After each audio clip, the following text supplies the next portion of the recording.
external rotation, Pails and Rails from a 90-90 position.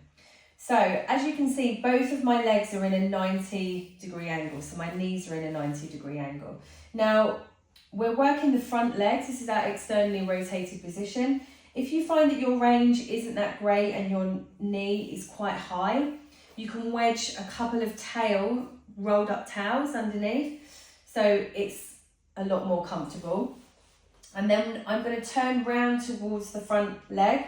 Make sure the knee is in between my chest. I just place both hands either side. And I'm going to have a nice straight back.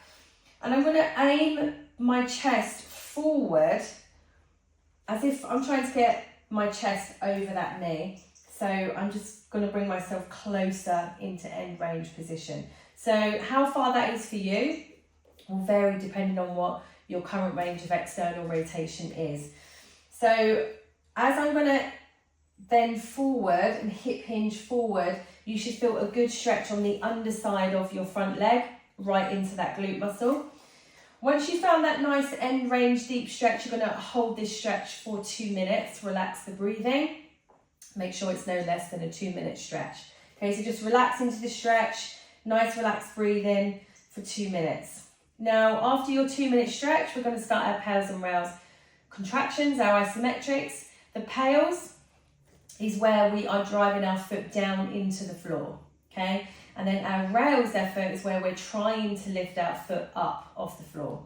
Now, because we're in end range, we can't physically lift the foot off. We shouldn't be able to lift it off here. Now, if you can get a lift that maybe looks like this, then you're not in end range and you need to come a lot closer into your end range position, okay? If you need to lean over slightly in that position, that's okay as well, as long as you can't get any lift from your leg here, okay?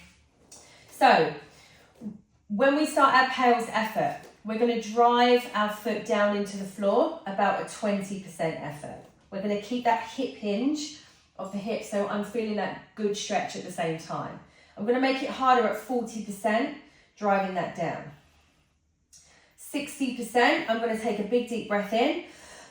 I'm going to pack that air in, hold it nice and tight, but I'm not going to hold my breath. I'm going to irradiate through my whole body. So I'm going to squeeze as much as I can squeeze in my body. And I'm going to start my short, sharp breaths. Okay, so we're just preparing our nervous system to work quite hard here. So we don't want to have relaxed breathing.